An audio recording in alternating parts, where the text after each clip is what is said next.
हामी यस्तो अवस्थामा छौँ कि यो संसारमा सबैलाई सुख चाहिन्छ, तर सबैले दुःख भोगिरहेको छ।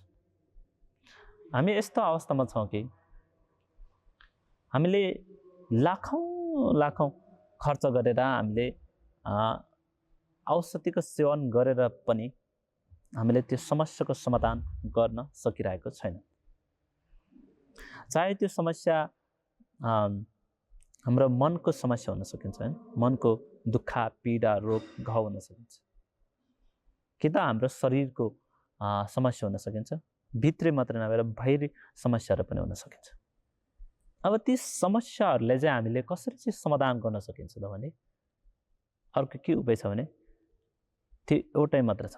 त्यो के हो भन्दाखेरि हामीले मन्दिर घरमा चाहिँ हामीले भगवानलाई पूजा गर्नुपर्ने हुन्छ, हैन? धूप बाल्नुपर्ने हुन्छ, बत्ती बाल्नुपर्ने हुन्छ, हैन? सबै प्राणीको हितको निमित्त चाहिँ हामीले माला मन्त्र जप गर्नुपर्ने हुन्छ।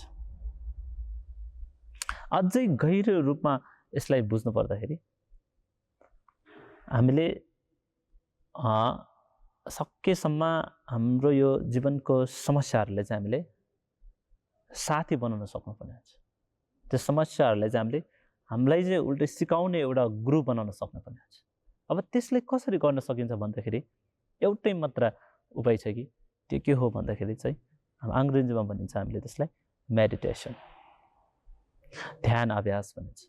ध्यान अभ्यास भनेको हामी भित्रमै रहेको 24 घण्टा हामी भित्रमै रहेको जुन चाहिँ मैत्री, करुणा र प्रज्ञा त्यसलाई जगाउने कला हो।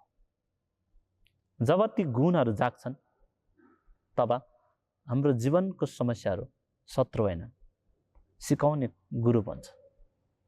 त्यसैले यो वर्ष मात्र नभएर सकेसम्म सधैँ चाहिँ बिहान बेलुका केही समय दिएर मैत्री र करुणाको भावना गर्दै सबैको हितको निमित्त चाहिँ हामीले यो धर्मको मार्ग अँगाल्दै सच्चा सुख र शान्ति प्राप्त गरौँ। नमो बुद्धाय।